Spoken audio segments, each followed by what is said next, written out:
क्या एक किताब किसी खानदान के दशकों पुराने महिमा मंडन को मिट्टी में मिला सकती है?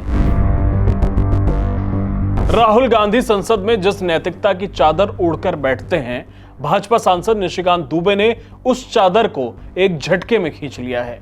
निशिकांत दुबे ने सदन में उस किताब का जिक्र किया है जिसे सुनकर गांधी परिवार के पसीने छूट जाते हैं।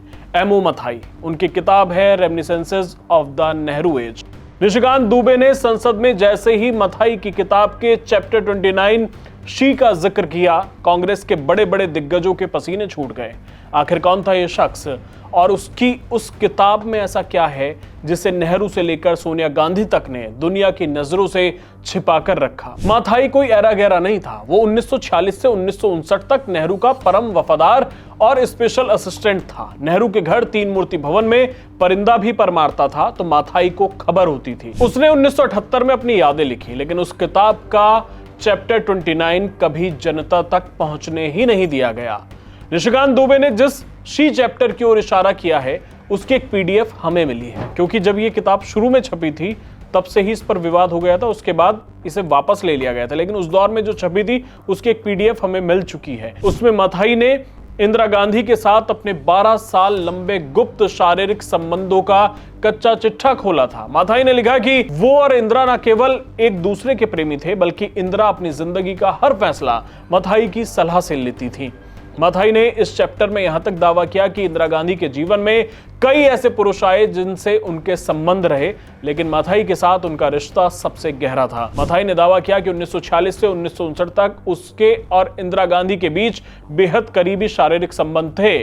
उन्होंने लिखा कि यह रिश्ता महज आकर्षण नहीं था, बल्कि इंदिरा गांधी मथाई पर पूरी तरह से निर्भर थी। मथाई के अनुसार इंदिरा ने उनसे कहा था कि वो अपनी जिंदगी का हर बड़ा फैसला मथाई की राय के बिना नहीं ले सकती। चैप्टर में यह भी बताया गया है कि इंदिरा गांधी और उनके पति फिरोज गांधी के रिश्ते बहुत पहले ही खत्म हो चुके थे।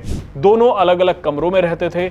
मथाई ने यह भी लिखा कि फिरोज को उनके यानी मथाई और इंदिरा के रिश्ते का पता था, जिस कारण तीन मूर्ति भवन के भीतर अक्सर तनाव और झगड़े होते थे। मथाई ने इंदिरा गांधी के चरित्र का एक मनोवैज्ञानिक विश्लेषण किया और कहा कि वो बेहद असुरक्षित महिला थी। मथाई ने यह भी दावा किया कि इंदिरा को डर था कि वो अपने पिता यानी नेहरू की विरासत को संभाल पाएंगी या नहीं, और इसी डर की वजह से वे मथाई जैसे पावरफुल करीबियों का इस्तेमाल ढाल की तरह करती थी। इस चैप्टर का सबसे विस्फोटक हिस्सा वो था जहां मथाई ने दावा किया कि इंदिरा गांधी एक बार गर्भवती हो गई थी। मथाई के अनुसार इस बात को दबाने के लिए एक बेहद गोपनीय ऑपरेशन किया गया ताकि नेहरू की छवि और इंदिरा का राजनीतिक भविष्य दांव पर ना लगे। इसी एक पैराग्राफ ने गांधी परिवार को इस कदर डरा दिया कि उन्होंने पूरी किताब के प्रकाशन पर तलवार लटका दी थी। मथाई ने लिखा कि इंदिरा गांधी जितनी शांत बाहर से दिखती थी, अंदर से उतनी ही कठोर थी। उन्होंने कई बार मथाई का इस्तेमाल अपने राजनीतिक विरोधियों को ठिकाने लगाने के लिए किया, लेकिन जब मथाई की ताकत बढ़ने लगी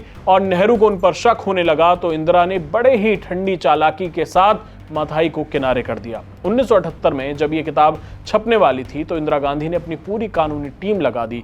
पब्लिशर विकास पब्लिशिंग पर इतना दबाव बनाया गया कि उन्हें एक औपचारिक नोटिस जारी करना पड़ा कि लेखक ने खुद ये चैप्टर हटा लिया है। हम आपको दिखा रहे हैं, इसमें देखिए आप। सच्चाई ये थी कि अगर ये चैप्टर छप जाता तो इंदिरा गांधी की देवी वाली छवि और कांग्रेस का नैरेटिव उसी दिन खत्म हो जाता। हालांकि इंटरनेट पर वो पीडीएफ अवेलेबल है जिसमें उस चैप्टर के बारे में लिखा है, लेकिन अगर आप इस किताब की हार्ड कॉपी खरीदते हैं तो उसमें शायद वो चैप्टर आपको नहीं मिलेगा। आप क्या सोचते हैं, क्या इंदिरा गांधी जैसे कद्दावर नेता की निजी जिंदगी पर चर्चा होनी चाहिए या कांग्रेस ने उस चैप्टर को गायब करवाकर सही किया? आपकी क्या राय है, कमेंट बॉक्स में जरूर बताएं। वीडियो पसंद आया हो तो चैनल सब्सक्राइब जरूर करें। धन्यवाद।